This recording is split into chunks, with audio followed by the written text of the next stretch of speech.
All right, so we're gonna cut our cherries out at a piece of foam board here. Sorry, I have all of my stuff on my table. So you just gotta place it where you want it. Take your pencil, draw around.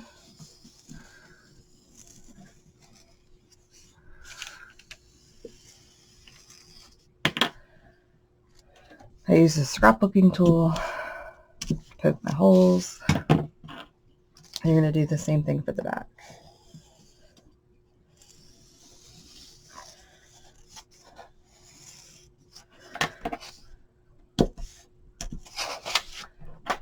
We're done with these. I had to photocopy it, so on pink paper it photocopies that, but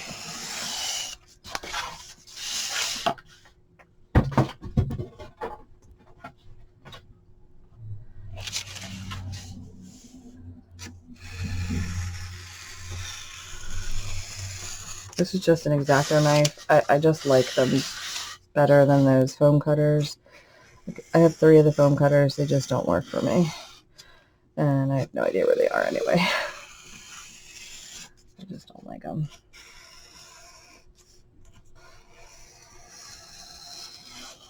I usually use my DAC cutter, but we were using it in the other room for something else. So I don't have it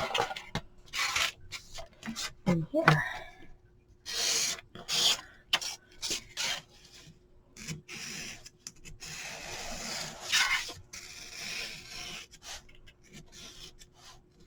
I like the idea of the big and the small, but you can do 2 bigs, 2 smalls. I mean, whatever size your wreath is. So.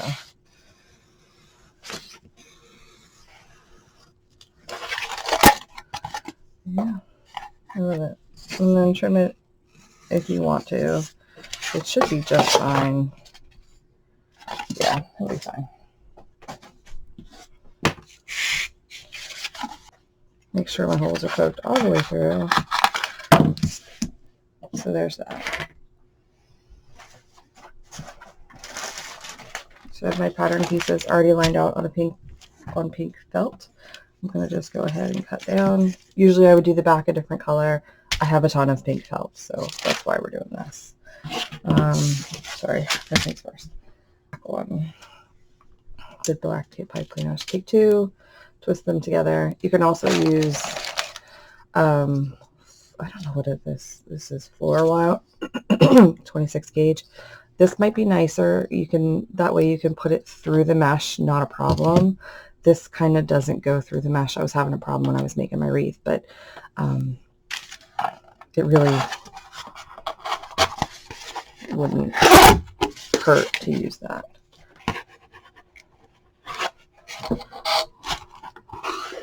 I'm just going to set that aside. It is messy.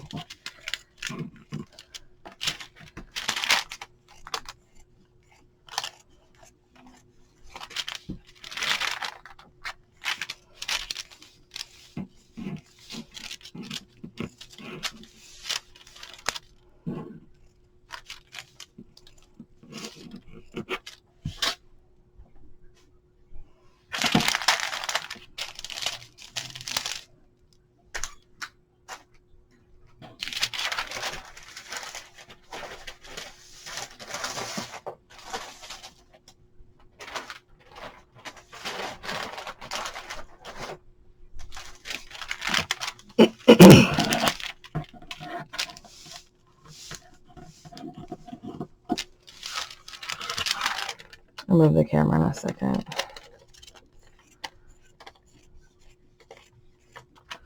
Because I realize it's out of frame. Probably from me bumping it. Okay. So here's the back. We'll do the back first. I don't usually.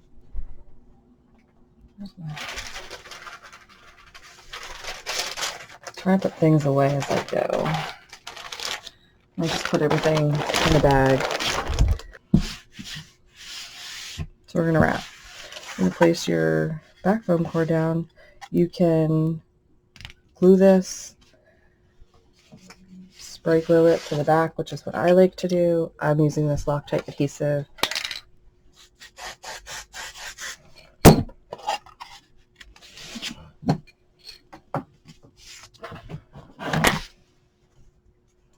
And you're just going to snip it around.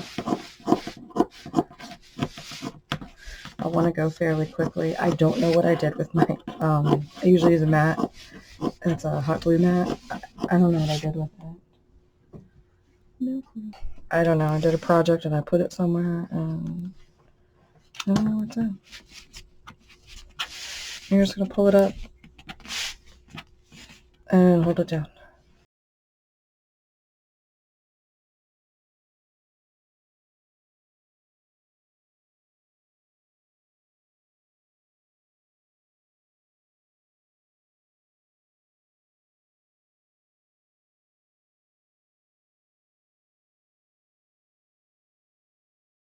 Make sure there's no fuzzies on it. I'm going to use that side. It'll help when we're painting to have less. So normally I would trace around it. I'm not going to do that this time because this is, it's not see-through 100%, but like a little bit. So like if I put pencil lines on it, you'll probably see it, and I don't want that.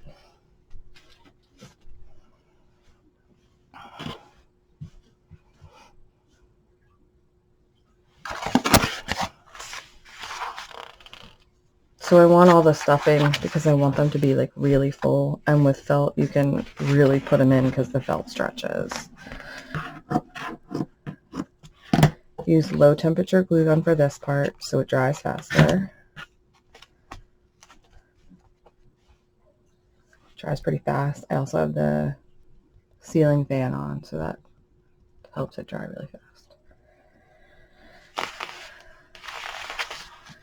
And you just kind of squish it around.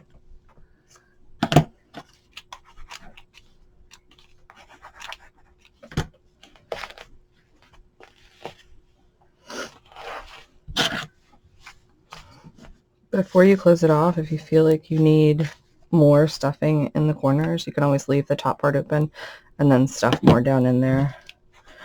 Felt is very forgiving.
So if you turn it over nice and tight.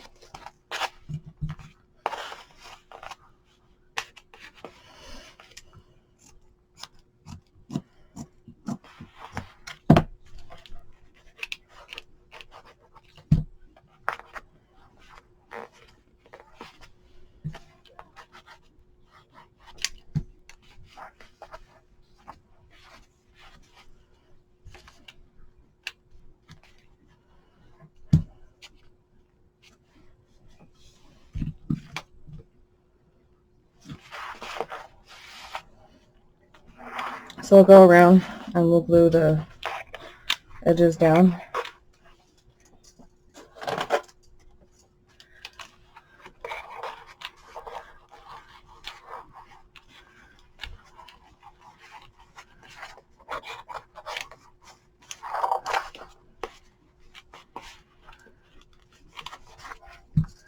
And then you don't need these, you can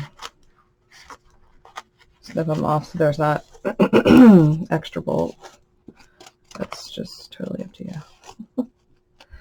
I tend to not keep them anymore. It's just, it doesn't really make a difference one way or the other.